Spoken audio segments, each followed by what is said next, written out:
100 for the first time this season. Defensively, what were they doing? We just, kind of reminded me a little bit of last year. We got a little stagnated. We didn't do our job on offensive end and making everybody else, around us better. And that's something that you've seen over the past 2 games. We have to get back to who we are, playing the way we want to play, and having fun out there.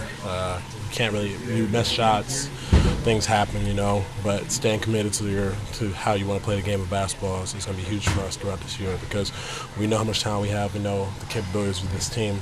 But in order for us to really take a leap and be special and be great, we have to, even when things aren't going our way. We did that the first 12, 10 games of the season, but we have to do a good job of staying honed in on what we want to accomplish, especially on the offensive end of the basketball.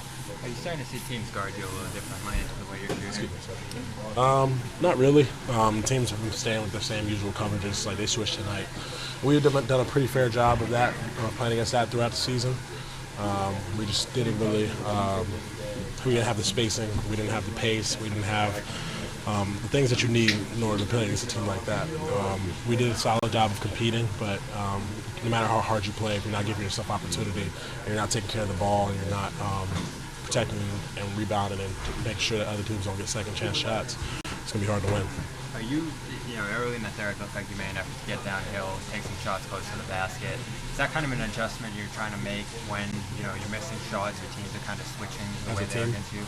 You individually and you guys in the team? Individually, I felt like, I guess you could say that. Didn't feel like the shot was off. I think I made my first one, and I don't know if I shot another one. Maybe I shot the half-court one, and maybe it's on in the second half. But, as a shooter, you're going to be confident either way. You got to take the looks that are open. But it's in the event that teams run you off the line, you have to do a good job of playmaking and make sure you make the right decision downhill, making the right play for everyone around you.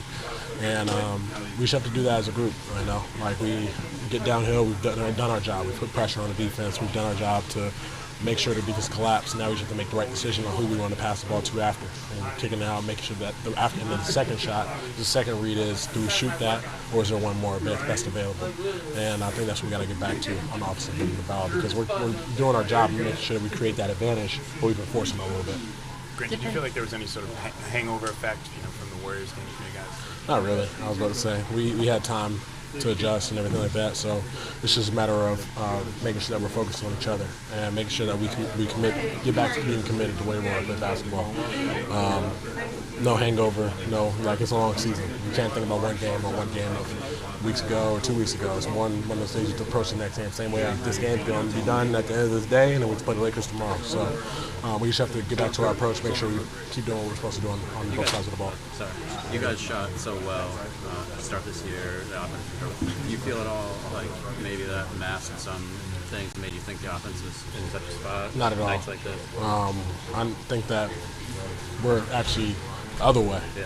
This outlier that these 2 games happen, because with our offense, how dynamic it is with the capable players that we have, you're going to have off nights, and these 2 nights have happened, and we can't let these stay in our mind. We have to focus on one another and continue to cheer each other on, because in the event that this group, like, the biggest thing for us is our mental toughness and being able to approach every game like it's our last. And the past 2 games we've played hard, but we haven't done it on the offensive end and been cerebral on that end. So getting back to that is what's going to really show us and take us to the next level.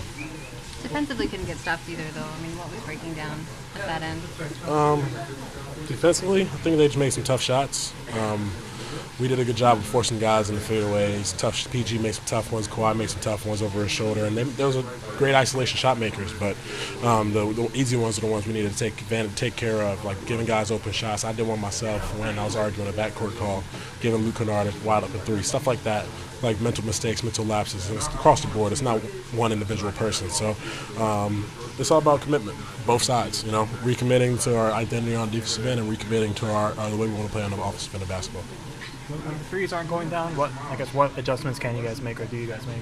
You have to stay confident. The capable shooters that we have, if you have an open look, you got to shoot it. But I think we do a good job of when those don't fall. We do a good job of getting back on transition, make sure to see the ball going, getting easy looks. I don't think we've done that to the point, because when our offense has waned in the past 2 games, I think we haven't stayed committed to the defensive end of the ball. So that's what we showed in the first 20-something games. In the past 2, we haven't. So, like I said, I think of those 2 as outliers. And for us, it's just a matter of not making it a trend.